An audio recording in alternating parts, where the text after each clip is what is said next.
In this video, we will be looking at equations using the K method.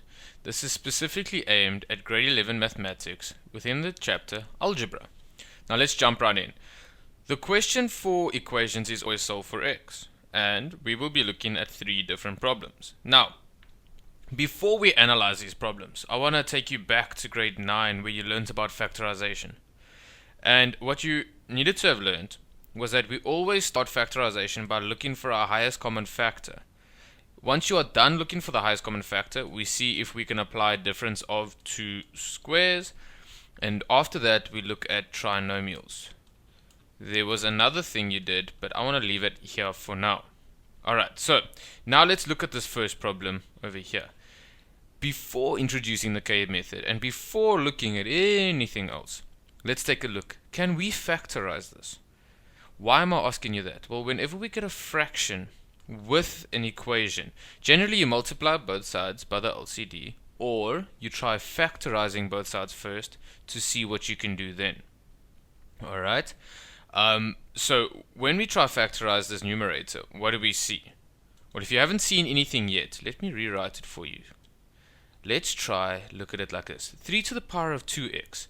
If we had to reverse law 1 of exponents, that says a to the power of m times a to the power of n equals a to the power of m plus n, and we had to look at it backwards, then 2x becomes x plus x. So 3 to the power of x times 3 to the power of x plus 3 to the power of x. What's our highest common factor? 3 to the power of x. So factorizing that, we can actually take a highest common factor out, meaning this whole sum is a highest common factor type sum. Likewise, looking at the second one, well, we see we can't take a highest common factor out, but we do see that 5 squared, or 5 to the power of 2x, is actually a squared number. 1 is always a squared number, and there's a minus between them, meaning this is a difference of 2 squares. Just a reminder, the word difference meaning minus, that refers to that minus there. Alright, and now we look at the third one. Now the third one I'm going to tell you, and then I'll explain in a second, but that is a trinomial. How do we see that? Well, usually you had like x squared plus 3x minus 10. That's how you guys usually saw trinomials. Now I want you to see that we have a certain variable to a power, and then we have a middle term and a constant. Now the middle term needs to be the square root of the first term. Now if you square root x to the power of a half, you actually get x to the power of a quarter. So therefore this is a trinomial, but we'll discuss that more in 2 seconds. Let's push on. Let's focus on this first problem. Alright, number 1. And remember, we labeled this the highest common factor type.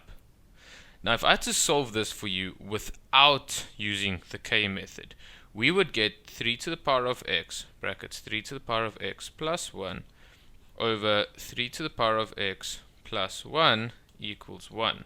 We can see that the numerator and the denominator cancel out. We are left with 3 to the power of x equals 1. Exponential equation being 3 to the power of x equals 3 to the power of 0, because anything to the power of 0 is 1. Therefore x equals 0. Alright, that was nice and easy. And this one you don't generally need to use the K method here, but we will be looking at it so that you understand the 3 different types of K method. Now what you would need to do here, if you did use the K method, is you would say let k equals something. And with the highest common factor type, what you need to do is you need to choose the one with the smallest exponent. In other words, 3 to the power of x. Alright, so if we let k equals 3 to the power of x, then what we get, if we had to rewrite this, is we would get k squared plus k over k plus 1 equals 1. Okay, what just happened? What happened was we replaced these two 3 to the power of x's with k, like there. And what we saw here, 3 squared, 3 to the 2x. That means we are squaring this. Okay, let me write it here next to it. So if you had to look at 3 to the power of x squared, and you have to times this 2 with that x, you would actually get 3 to the 2x. Therefore, if k is 3 to the power of x, then 3 to the 2x would be k squared. Alright, and now we can solve that as per usual, normal business. So there we would get highest common factor, k out. What's left? K plus 1 over k plus 1 equals 1. And therefore we would get those two cancel out, k equals 1. Now the thing you need to remember with the k method is you need to you always need to substitute your number back in place of k. So instead of k we would say therefore 3 to the power of x equals 1, therefore x equals 0. Alright, HCF method is generally straightforward, it's nice, it's easy. You just let k equals the number with the smallest exponent and you follow your BODMAS rules from there. So you substitute k there, you factorize, and you solve. Alright, let's look at type 2, which was dots. This was question 2, type 2. We do the k method with difference of two squares. And just a reminder, from the previous one, we let k equals something. We then factorized, and then we solved. And then we subbed back, eh? Okay, just a quick mind map of what we need to look at. Okay, so now we've got the difference of two squares. Now we need to let k equal something. What are we going to let k equals now? Well, if we have 5 to the power of 2x, let's let k equal 5 to the power of x. So with difference of two squares, take the square root of your first number, and let's go that way. Now the square root of 5 to the power of 2x is just 5 to the power of x. So if we had to look at this, we would get k squared minus 1 equals 0. That is why we let k equal 5 to the power of x and not 5 to the power of 2x, because we need the k squared in order to factorize it according to the second step, so that we get k minus 1, k plus 1. Therefore k is equals to 1, or k is equals to minus 1. And you are right, we need to substitute back now. So substituting back, we get 5 to the power of x would equal 1, or 5 to the power of x would equal minus 1. Meaning x here, or 5 to the power of x rather, would equal 5 to the power of 0. 5 to the power of x would equal minus 5 to the power of 0. This one x would equal 0, and this one would not be applicable because the bases are not the same. Alright, there's our k method for difference of two squares. Trinomials, type number 3. This one is tricky, but then again, if you can see it, it's not actually tricky. Trinomial. Alright, how did we see it as a trinomial? Well, let's look. Generally we have x squared plus 3x minus 10. How do we know this is a trinomial? Well, we have a squared, we have a normal x, and we have a constant, right?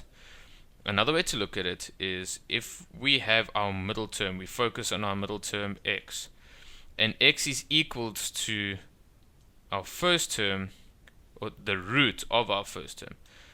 So if we had to take our first term and we had to square root it, that variable needs to equal our middle term. That's how we see a trinomial. Alright? So instead of this, we now have fractions. If you did not understand what I just said, if you were saying, wait, what? Let's parrot this. If we see fractions in the exponents, fractions in the exponent, alright, let k equals the middle variable with its exponent. So what I'm telling you there is if you let k equal that middle variable and the exponent, we need to let k equal x to the power of a quarter. So let k equals that middle variable, which was x, to the power of a quarter. Now, if we had to substitute that back in there, what we would get is this x to the power of a half. What is that in terms of x to the power of a quarter? Well, just want to remind you quickly. X to the power of a half would actually equals x to the power of a quarter times x to the power of a quarter. Why? Let's apply law 1 quickly. X to the power of a quarter plus a quarter is 2 over 4. Remember the laws of fractions. That becomes 1 over 2. So x to the power of a half. Okay, cool. What did I just tell you? Well, based on this explanation here in red, that means x to the power of a half is actually k squared plus 3k minus 10 equals 0. Alright, so if you see fractions, then you need to let k equals its middle variable with its exponent. Alright, and then you would get k squared plus 3k minus 10. Now we have a normal trinomial. Alright, and we can factorize the trinomial. Factorizing it, we get k. Just remember the rules of factorization. This is a minus, that's a plus, meaning they cannot be the same, so minus plus. We have 10 as our third term, so what are the factors of 10? 5 and 2. Okay, cool. Our middle number needs to be positive, so it's going to be positive 5 minus 2. That will give me positive 3. Therefore, k equals 2, or k equals negative 5. Therefore, we substitute back now, which then becomes x to the power of a quarter equals 2, or x to the power of a quarter equals negative 5. Now, something to note. Anything to the power of a fraction, example our x to the power of a quarter here, is actually a root. It's the fourth root of x. Why on earth would I say that? Well, if you had to apply the law of exponents here with roots, we would actually get x to the power of, remember this is technically 1, and if you take the root and you divide it by it, it becomes x to the power of 1 over 4. So x to the power of 1 over 4 is actually the fourth root of x. And now to get x alone over here, remember we have x to the power of a quarter, which is technically the fourth root of x. How do we isolate that? How do we get x alone there? Well, we need to raise it to a power, because the inverse of a root is a power. So we raise it to the fourth power. And what we do on the left, we have to do on the right. Likewise here, we have to raise it to the fourth power, and what we do on the left, we do on the right. And the cool thing is, after raising it to a power, you remember you multiply the exponent in using our third law of exponents here. That's the third law of exponents. And what we actually get is x to the power of 4 times a quarter is 4 over 4. And that would equal 2 to the power of 4, or x to the power of 4 over 4 equals minus 5 to the power of 4, which is actually positive 5 to the power of 4. Why do I say positive? Remember, a negative in brackets to an even power becomes a positive. Alrighty. Now, x 4 over 4 becomes x to the power of 1 equals 2 to the power of 4 would be 32. No, I am lying to you. My deepest apologies. 2 to the power of 4 would be 16. Alright. And then x over here, 5 to the power of 4 is 625. Let's just summarize quickly. In summary,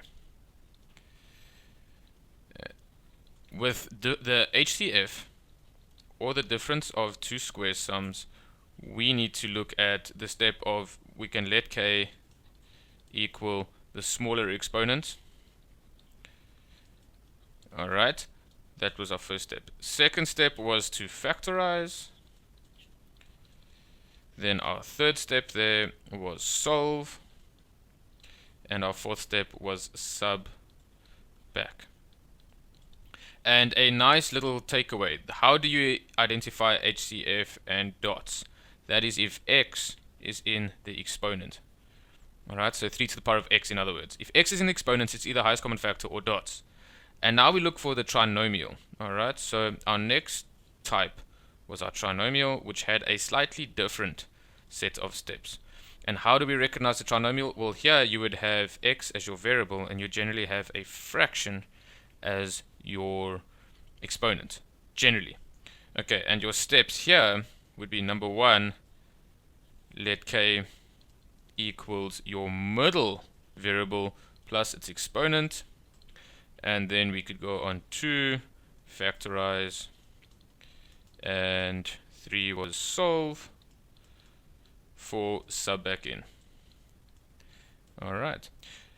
Ladies and gentlemen, thank you so much for watching. Please like, subscribe, and share, and become part of the Whiteboard SA family. Bye bye.